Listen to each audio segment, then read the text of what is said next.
ابو المنہال سیار بن سلامہ نے کہا کہ میں اپنے باپ سلامہ کے ساتھ ابو برزہ اسلمی رضی اللہ تعالی عنہ کی خدمت میں حاضر ہوا۔ ان سے میرے والد صاحب نے پوچھا کہ رسول اللہ صلی اللہ علیہ وسلم فرض نمازیں کس طرح یعنی کن کن اوقات میں پڑھتے تھے، ہم سے اس کے بارے میں بیان فرمائیے۔ انہوں نے فرمایا کہ آپ ہجویر ظہر، جسے تم صلاۃ اولیٰ کہتے ہو، سورج ڈھلتے ہی پڑھتے تھے، اور آپ کے عصر پڑھنے کے بعد کوئی بھی شخص اپنے گھر واپس ہوتا اور وہ بھی مدینے کے سب سے آخری کنارے پر تو سورج ابھی صاف اور روشن ہوتا۔ مغرب کے بارے میں آپ نے جو کچھ بتایا مجھے یاد نہیں رہا، اور فرمایا کہ عشاء میں آپ تاخیر پسند فرماتے تھے، اس سے پہلے سونے کو اور اس کے بعد بات چیت کرنے کو پسند نہیں کرتے تھے۔ صبح کی نماز سے جب آپ فارغ ہوتے تو ہم اپنے قریب بیٹھے ہوئے دوسرے شخص کو پہچان لیتے۔ آپ صلی اللہ علیہ وسلم فجر میں 60 سے 100 تک آیتیں پڑھتے تھے۔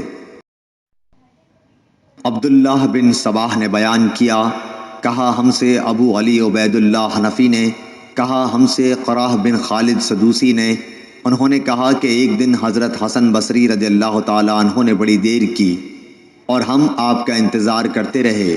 جب ان کے اٹھنے کا وقت قریب ہو گیا تو آپ آئے اور بطور معذرت فرمایا کہ میرے ان پڑوسیوں نے مجھے بلا لیا تھا، اس لیے دیر ہو گئی۔ پھر بتلایا کہ انس بن مالک رضی اللہ تعالی عنہ نے کہا تھا کہ ہم ایک رات نبی کریم صلی اللہ علیہ وسلم کا انتظار کرتے رہے، تقریباً آدھی رات ہو گئی تو آپ تشریف لائے، پھر ہمیں نماز پڑھائی، اس کے بعد خطبہ دیا، پس آپ نے فرمایا کہ دوسروں نے نماز پڑھ لی اور سو گئے، لیکن تم لوگ جب تک نماز کے انتظار میں رہے گویا نماز ہی کی حالت میں رہے ہو۔ امام حسن بصری رحمۃ اللہ علیہ نے فرمایا کہ اگر لوگ کسی خیر کے انتظار میں بیٹھے رہیں تو وہ بھی خیر کی حالت ہی میں ہیں۔ قراہ بن خالد نے کہا کہ حسن کا یہ قول بھی حضرت انس رضی اللہ تعالی عنہ کی حدیث کا ہے جو انہوں نے نبی کریم صلی اللہ علیہ وسلم سے روایت کی ہے۔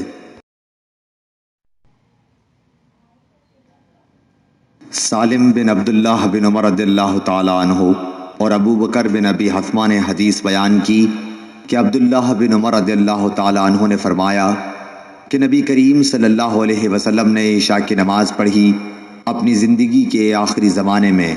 سلام پھیرنے کے بعد آپ کھڑے ہوئے اور فرمایا کہ اس رات کے متعلق تمہیں کچھ معلوم ہے؟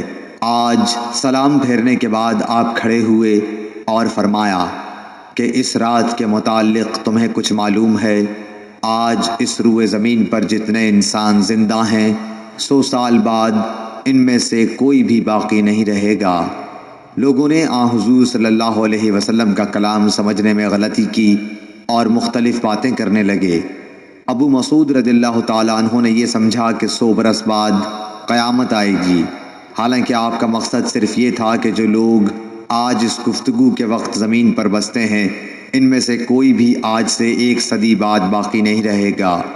آپ صلی اللہ علیہ وسلم کا مطلب یہ تھا کہ 100 برس میں یہ قرن گزر جائے گا۔